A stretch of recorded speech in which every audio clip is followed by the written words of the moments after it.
उद्या सायंकाळी 5 वाजता या ठिकाणी महाराष्ट्र राज्याचे मुख्यमंत्री देवेंद्र फडणवीस साहेब यांची या ठिकाणी जाहीर सभा महायुतीचे उमेदवार सन्माननीय भारतीय जनता पार्टी आणि महायुतीचे उमेदवार अक्षयदादा कर्डिले यांच्यासाठी होणार आहे।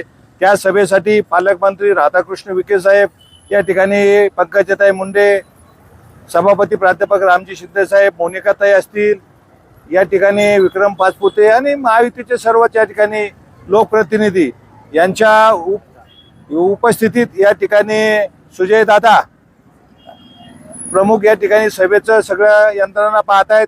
आज या ठिकाणी आमचे संघटन मंत्री आणि कार्यालय प्रमुख रवी जानसपुरी यांनी येऊन सभेच्या ठिकाणाची पाहणी केली। आज या ठिकाणी आमचे विक्रम आसन, अमोल भाऊसन, राहुरी शहरातील सर्व पदाधिकारी आज या ठिकाणी शेळके पाटील कार्यक्रमाचं नियोजन करतायत। उद्या 5-5:30 पर्यंत या ठिकाणी सभेला सुरुवात होणार आहे आणि त्या ठिकाणी मुख्यमंत्री या ठिकाणी राहुरीचे विकास आसन या मतदारसंघासाठी पुढच्या नियोजनाचं या ठिकाणी घोषणा करणार आहेत। अशा सर्व गोष्टी उद्या आपल्याला सभेतून पाहायला भेटतील। माझी या निमित्ताने सर्व या ठिकाणी मतदारसंघातील कार्यकर्त्यांना विनंती आहे की आपण मोठ्या संख्येने उद्याच्या सभेला यावा आणि 23 तारखेला जे मतदान होणार आहे त्यात अक्षय शिवाजीराव कर्डिले यांचा क्रमांक 1 आहे, चिन्ह कमळ आहे, याच्या समोर बट दाबून मोठ्या मताधिक्याने अक्षय भाऊला निवडून द्यावे अशी निमित्ताने या ठिकाणी मी आपल्याला विनंती करतो।